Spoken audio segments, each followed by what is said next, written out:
ಸಖತ್ ಖಾರ ಬಣ್ಣ ಮತ್ತು ರುಚಿ ಆಚಿ ಚಿಲ್ಲಿ ಪೌಡರ್. ಸರ್ ನಿನ್ನೆ ಡಿ ಕೆ ಶಿವಕುಮಾರ್ ಅವರು ಭೇಟಿ ಮಾಡಿದ್ರು ಸರ್ ತಮ್ಮನ್ನು ಹುಡ್ಕೊಂಡ್ಬಂದು. ನನ್ನೇನು ಹುಡುಕಂಡಂತ ಏನು ಬಂದಿಲ್ಲ ರೀ. ಆ ಪಾರ್ಟಿ ಅಧ್ಯಕ್ಷ ಇರ್ತಾರೆ, ಹಾಂ ಸರ್. ಅವರು ಯಾರಿಗೆ ಬೇಕಾದ್ರೂ ಭೇಟಿ ಮಾಡ್ಬೋದು, ಯಾರಿಗೆ ಬೇಕಾದ್ರೂ ಕರೆದು ಮಾತಾಡ್ಬೋದು. ಮತ್ತು ಅವರು ಯಾರಿಗೆ ಬೇಕಾದರೂ ಹೋಗಿ ಮಾತಾಡೋದಕ್ಕೆ ಅಧ್ಯಕ್ಷರು ಪಕ್ಷದ ದೃಷ್ಟಿಯಿಂದ ಹಾಂ ಸರ್. ಏನೆಲ್ಲ ಮಾಡಬೇಕು ಅನಿಸುತ್ತೆ ಅದನ್ನು ಅವ್ರು ಮಾಡ್ತಾರೆ. ಅದರಲ್ಲೇನು ಯಾವುದೇ ರಾಜಕಾರಣ ಏನಿಲ್ಲ. ಏನು ವಿಷಯ ಸರ್ ನಿನ್ನೆ ಪ್ರಮುಖ ಚರ್ಚೆ? ಏನು ಪ್ರಮುಖ ಅದೇ ಪಕ್ಷ ಸಂಘಟನೆ ಮಾಡಬೇಕು ಅದಂತ ಬಗ್ಗೆ ಹೇಳಿದ್ರು. ಆಯ್ತಪ್ಪ ಮಾಡೋಣ ಅಂತ ಹೇಳಿ ಅಷ್ಟೇ. ಸರ್ ಈ ಹಿಂದೆ ಕೂಡ ತಾವು ಅವರನ್ನ ವಿರೋಧಿಸಿದ್ರು ಒಂದಷ್ಟು ವಿಚಾರಗಳು. ಇಲ್ಲ, ಅವತ್ತು ಹೆಂಗಿದ್ದು ಅದೇ ಸ್ಟ್ಯಾಂಡೇ. There is no change in the stand. Sir ಈಗ ನಿಮ್ಮನ್ನ ಜಾರಕಿಹೊಳಿ ಅವ್ರನ್ನ ಎಂ ಬಿ ಪಾಟೀಲ್ ಅವ್ರನ್ನ ಎಲ್ಲರನ್ನು ಕೂಡ ಹುಡ್ಕೊಂಡು ಭೇಟಿ ಮಾಡ್ತಾರೆ. ಇಲ್ಲ ಭೇಟಿ ನೋಡಿ. ಈಗ ಬೆಳಗಾಂನಲ್ಲಿ ಎಲ್ಲರೂ ಇವರು ಊಟಕ್ಕೆ ಕರೆದವ್ರೆ, ಅವರು ಊಟಕ್ಕೆ ಕರೆದವ್ರೆ, ಇವರು ಹೋಗಿದ್ದಾರೆ, ಅವರು ಹೋಗಿದ್ದಾರೆ, ಎಲ್ಲರೂ ಹೋಗಿದ್ದಾರೆ. ಅದ್ರಲ್ಲಿ ಏನು ಪಾಲಿಟಿಕ್ಸ್ ಅಂತದ್ದು ಏನಿರೋದಿಲ್ಲ. It is all courtesy dinner meetings. That's all. ಅಲ್ಲ ಸರ್, ಈಗ ಸಿ ಎಂ ಹಾದಿ ಸುಗಮ ಮಾಡ್ಕೊಳಕ ಅಂತ ಸರ್ ಅವ್ರ ಪ್ರಯತ್ನ ಸರ್. ನೋಡಿ, ಸಿ ಎಂ ಆದಿ ಸುಗಮ ಯಾರು ಏನು ಮಾಡ್ಕೋಬೇಕು ಅಂತಂದ್ರೂ ಕೂಡ ಅಲ್ಟಿಮೇಟ್ಲಿ ಹೈಕಮಾಂಡ್ ಮ್ಯಾಟರ್ಸ್. ಅದರಿಂದ ಅದರಲ್ಲಿ ಏನಿದೆ, ಹೈಕಮಾಂಡ್ ಸಿದ್ದರಾಮಯ್ಯನವರು ಹೇಳಿದಾರಲ್ಲ, ಹಾಂ ಸರ್. ಪದೇ ಪದೇ ಹೇಳಿದ್ದಾರೆ, ನಾನು ಮುಖ್ಯಮಂತ್ರಿ ಇರ್ತೀನಿ, ಎಲ್ಲಿನವರೆಗೂ ಹೈಕಮಾಂಡ್ನವ್ರು ಇರೋಕ್ಕೆ ಹೇಳ್ತಾರೆ ಅಲ್ಲಿವರೆಗೂ ಇರ್ತೀನಿ ಅಂತ. ಸೇಮ್ ಸ್ಟೇಟ್ ಈಗಲೂ ಅದೇ state.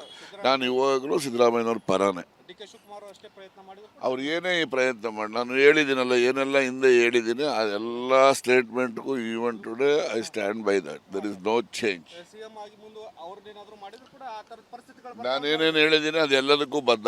Okay thank you sir.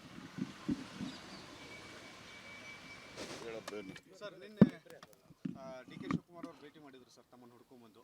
ನನ್ನೇನು ಹುಡುಕಂಡಂತ ಏನು ಬಂದಿಲ್ಲ ರೀ. ಆ ಪಾರ್ಟಿ ಅಧ್ಯಕ್ಷ ಇರ್ತಾರೆ, ಹಾಂ ಸರ್. ಅವರು ಯಾರಿಗೆ ಬೇಕಾದ್ರೂ ಭೇಟಿ ಮಾಡ್ಬೋದು, ಯಾರಿಗೆ ಬೇಕಾದ್ರೂ ಕರೆದು ಮಾತಾಡ್ಬೋದು. ಮತ್ತು ಅವರು ಯಾರಿಗೆ ಬೇಕಾದರೂ ಹೋಗಿ ಮಾತಾಡೋದಕ್ಕೆ ಅಧ್ಯಕ್ಷರು ಪಕ್ಷದ ದೃಷ್ಟಿಯಿಂದ ಹಾಂ ಸರ್. ಏನೆಲ್ಲ ಮಾಡಬೇಕು ಅನಿಸುತ್ತೆ ಅದನ್ನು ಅವ್ರು ಮಾಡ್ತಾರೆ. ಅದರಲ್ಲೇನು ಯಾವುದೇ ರಾಜಕಾರಣ ಏನಿಲ್ಲ. ಏನು ವಿಷಯ ಸರ್ ನಿನ್ನೆ ಪ್ರಮುಖ ಚರ್ಚೆ? ಏನು ಪ್ರಮುಖ ಅದೇ ಪಕ್ಷ ಸಂಘಟನೆ ಮಾಡಬೇಕು ಅದಂತ ಬಗ್ಗೆ ಹೇಳಿದ್ರು. ಆಯ್ತಪ್ಪ ಮಾಡೋಣ ಅಂತ ಹೇಳಿ ಅಷ್ಟೇ. ಸರ್ ಈ ಹಿಂದೆ ಕೂಡ ತಾವು ಅವರನ್ನ ವಿರೋಧಿಸಿದ್ರು ಒಂದಷ್ಟು ವಿಚಾರಗಳು. ಇಲ್ಲ, ಅವತ್ತು ಹೆಂಗಿದ್ದು ಅದೇ ಸ್ಟ್ಯಾಂಡೇ.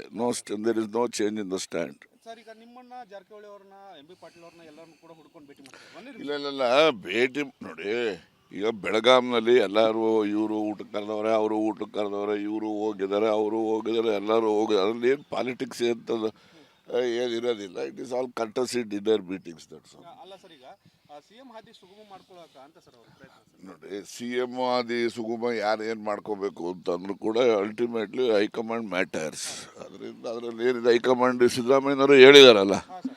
ಪದೇ ಪದೇ ಹೇಳಿದ್ದಾರೆ, ನಾನು ಮುಖ್ಯಮಂತ್ರಿ ಇರ್ತೀನಿ, ಎಲ್ಲಿನವರೆಗೂ ಹೈಕಮಾಂಡ್ನವ್ರು ಇರೋಕ್ಕೆ ಹೇಳ್ತಾರೆ ಅಲ್ಲಿವರೆಗೂ ಇರ್ತೀನಿ ಅಂತ. ಸೇಮ್ ಸ್ಟೇಟ್ ಈಗಲೂ ಅದೇ ಸ್ಟೇಟ್. ನಾನು ಇವಾಗಲೂ ಸಿದ್ದರಾಮಯ್ಯನವ್ರ ಪರಾನೇ. ಡಿ ಕೆ ಶಿವಕುಮಾರ್ ಅಷ್ಟೇ ಪ್ರಯತ್ನ ಮಾಡಿದ್ರು. ಅವ್ರು ಏನೇ ಈ ಪ್ರಯತ್ನ ಮಾಡಿ, ನಾನು ಹೇಳಿದ್ದೀನಲ್ಲ ಏನೆಲ್ಲ ಹಿಂದೆ ಹೇಳಿದ್ದೀನಿ ಅದೆಲ್ಲ ಸ್ಟೇಟ್ಮೆಂಟ್ಗೂ even today I stand by that. There is no change. C M ಆಗಿ ಮುಂದೆ ಅವ್ರದ್ದೇನಾದ್ರು ಮಾಡಿದ್ರು ಕೂಡ ಆ ಥರದ ಪರಿಸ್ಥಿತಿಗಳು ನಾನೇನೇನು ಹೇಳಿದ್ದೀನಿ ಅದೆಲ್ಲದಕ್ಕೂ ಬದ್ಧ. Okay thank you sir.